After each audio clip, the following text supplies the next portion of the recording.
Halo semuanya, Assalamualaikum warahmatullahi wabarakatuh. Salam sejahtera bagi kita semuanya. Shalom, Om Swastiastu, Namo Buddhaya, dan salam kebajikan. Perkenalkan, nama saya Stanley Clara Syanipar dengan NIM 22081011105 dari Fakultas Ekonomi dan Bisnis, jurusan Ekonomi Pembangunan. Di sini saya akan mendeskripsikan tentang tokoh wirausaha sukses yang menjadi panutan saya, yaitu Bapak Nadiem Makarim. Nah, siapa yang tidak mengenal Bapak Nadiem Makarim? Nadiem Anwar Makarim adalah seorang pengusaha sukses berkebangsaan Indonesia yang saat ini menjabat sebagai Menteri Pendidikan, Kebudayaan, Riset dan Teknologi Indonesia pada periode Kabinet Indonesia Maju, yaitu Joko Widodo dan K.H. Amruf Mamin, yang dilantik pada tahun 2019 23 Oktober. Nadiem Makarim adalah seorang lelaki yang berusia 38 tahun. Ia sukses berkat usaha ojek online-nya yang diberi nama dengan Gojek. Ia mendirikan PT Gojek Indonesia yang menyediakan jasa transportasi ojek berbasis online. Nadiem Makarim, pendiri Gojek, lahir di Singapura pada tanggal 4 Juli 1984. Ia memiliki ayah bernama Nono Anwar Makarim yang berasal dari Pekalongan yang berprofesi sebagai pengacara, dan ibu bernama Atika dari Pasuruan yang bekerja di bidang non-profit. Nadiem Makarim memiliki dua saudara perempuan. Istri Nadiem Makarim bernama Franka Franklin. Mereka menikah pada 2014 lalu. Dari pernikahannya itu, Nadiem Makarim memiliki seorang anak yang bernama Solara Franklin Makarim. Diketahui bahwa Nadiem Makarim mulai bersekolah SD di Jakarta, kemudian ia lulus di SMA di Singapura. Dari Singapura ia kemudian melanjutkan pendidikannya di jurusan International Relationship di Brown University, Amerika Serikat.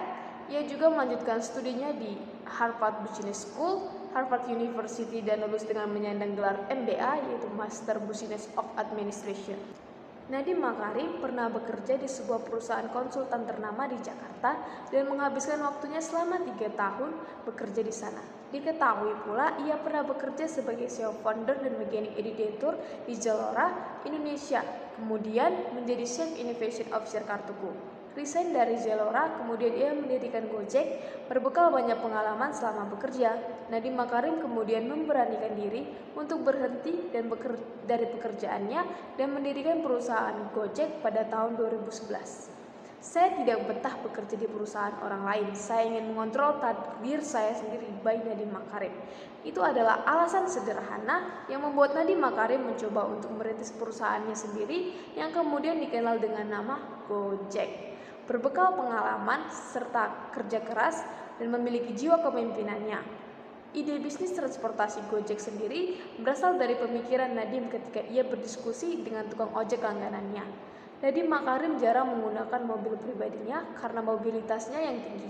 Ia lebih sering menggunakan jasa ojek. Dari perbincangannya dengan para tukang ojek, ia menemukan kenyataan bahwa hampir sebagian besar tukang ojek menghabiskan waktunya hanya untuk menunggu pelanggan saja dan susah untuk mencari pelanggan.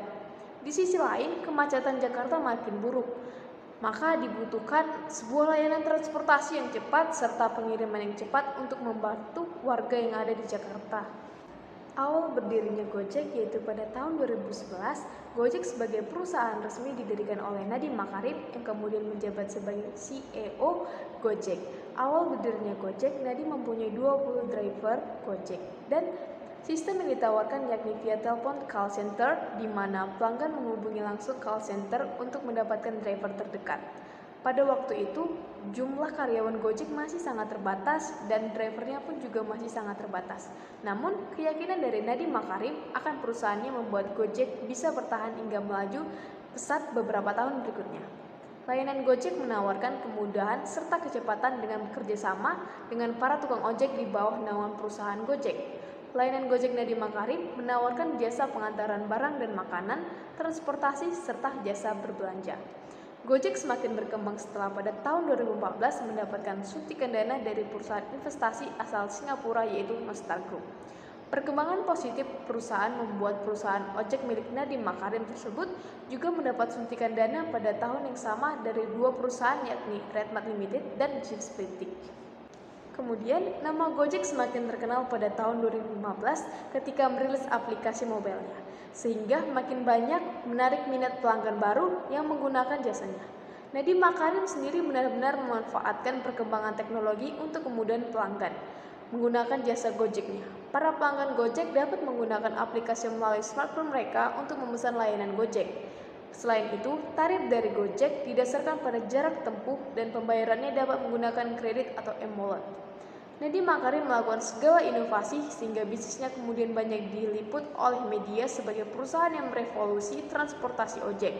Berkat kerja keras Nadiem Makarim, pendiri Gojek, dan para karyawan serta drivernya, kini Gojek merupakan salah satu perusahaan teknologi jasa transportasi nomor 1 di Indonesia.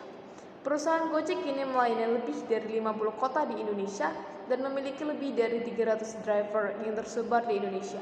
Nilai kapitalisasi perusahaan Gojek kini mencapai lebih dari 53 triliun rupiah. Hal tersebut menjadikan perusahaan Gojek sebagai salah satu perusahaan unicorn atau perusahaan rintisan startup dengan nilai valuasi lebih dari 1 miliar dolar. Jadi menurut saya, Bapak Nadiem Makarim adalah seorang wirausaha yang membuat saya takjub dari hasil pemikirannya, karena mempermudah masyarakat dan menciptakan lapangan pekerjaan baru bagi masyarakat sehingga mengurangi jumlah pengangguran di Indonesia. Dan itu merupakan pekerjaan yang sangat mulia karena membantu orang lain. Cukup sekian pemaparan singkat dari saya tentang pengusaha sukses Nadiem Makarim. Semoga apa yang telah saya sampaikan dapat menambah ilmu atau wawasan Anda.